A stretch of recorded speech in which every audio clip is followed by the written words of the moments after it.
COVID-19 has now killed about as many Americans as the 1918-19 Spanish flu pandemic did, approximately 675,000. The US population a century ago was just one-third of what it is today, meaning the flu cut a much bigger, more lethal swath through the country. But the COVID-19 crisis is by any measure a colossal tragedy in its own right, especially given the incredible advances in scientific knowledge since then and the failure to take maximum advantage of the vaccines available this time. Big pockets of American society, and worse, their leaders, have thrown this away. Medical historian Dr. Howard Markle of the University of Michigan said of the opportunity to vaccinate everyone eligible by now. Like the Spanish flu, the coronavirus may never entirely disappear from our midst. Instead, scientists hope it becomes a mild seasonal bug as human immunity strengthens through vaccination and repeated infection. That could take time.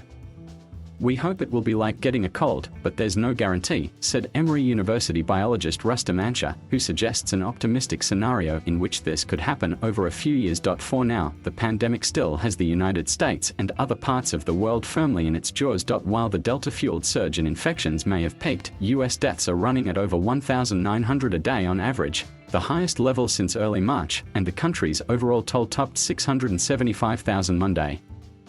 According to the count kept by Johns Hopkins University, though the real number is believed to be higher.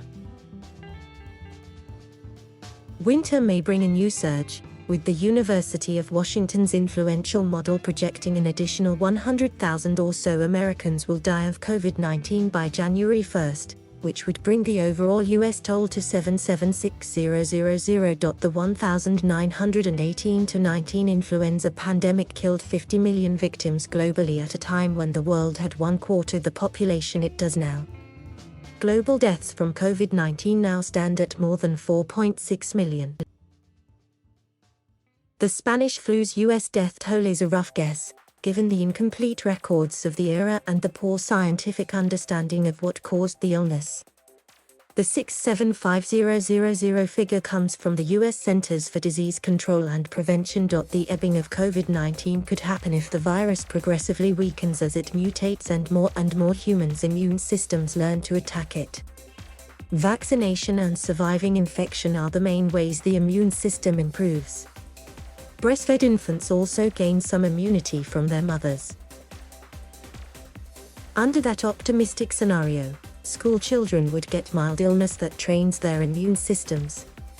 As they grow up, the children would carry the immune response memory, so that when they are old and vulnerable, the coronavirus would be no more dangerous than cold viruses. The same goes for today's vaccinated teens. Their immune systems would get stronger through the shots and mild infections. We will all get infected, Ansha predicted. What's important is whether the infections are severe. Something similar happened with the H1N1 flu virus, the culprit in the 1918-19 pandemic.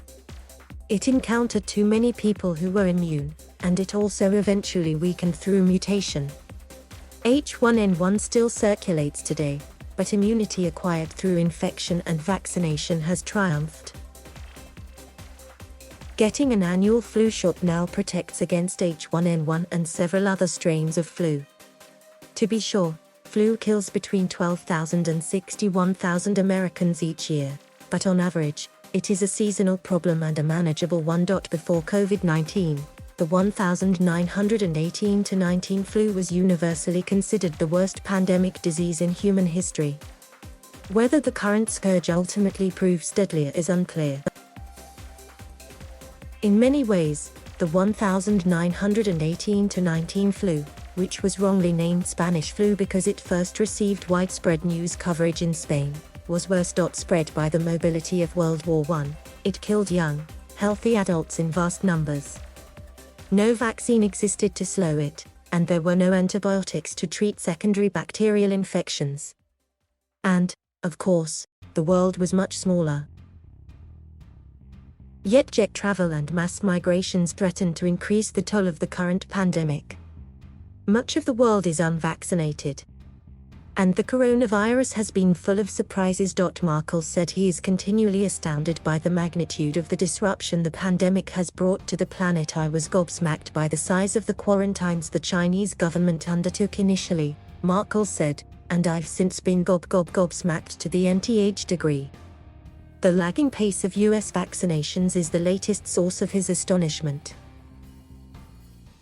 Just under 64% of the US population has received at least one dose of the vaccine, with state rates ranging from a high of approximately 77% in Vermont and Massachusetts to lows around 46% to 49% in Idaho, Wyoming, West Virginia and Mississippi. Globally, about 43% of the population has received at least one dose, according to our World in data, with some African countries just beginning to give their first shots. We know that all pandemics come to an end, said Dr. Jeremy Brown, Director of Emergency Care Research at the National Institutes of Health, who wrote a book on influenza. They can do terrible things while they're raging. COVID-19 could have been far less lethal in the US if more people had gotten vaccinated faster, and we still have an opportunity to turn it around, Brown said. We often lose sight of how lucky we are to take these things for granted. The current vaccines work extremely well in preventing severe disease and death from the variants of the virus that have emerged so far. It will be crucial for scientists to make sure the ever-mutating virus hasn't changed enough to evade vaccines or to cause severe illness in unvaccinated children, Ansha said.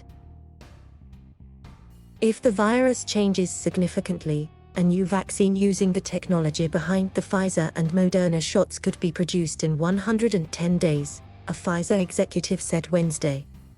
The company is studying whether annual shots with the current vaccine will be required to keep immunity high. 1+, the coronavirus mutates at a slower pace than flu viruses, making it a more stable target for vaccination, said Anne-Marie Kimball, a retired University of Washington professor of epidemiology.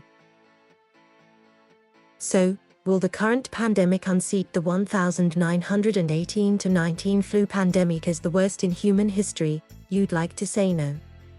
We have a lot more infection control, a lot more ability to support people who are sick. We have modern medicine, Kimball said. But we have a lot more people and a lot more mobility. The fear is eventually a new strain gets around a particular vaccine target.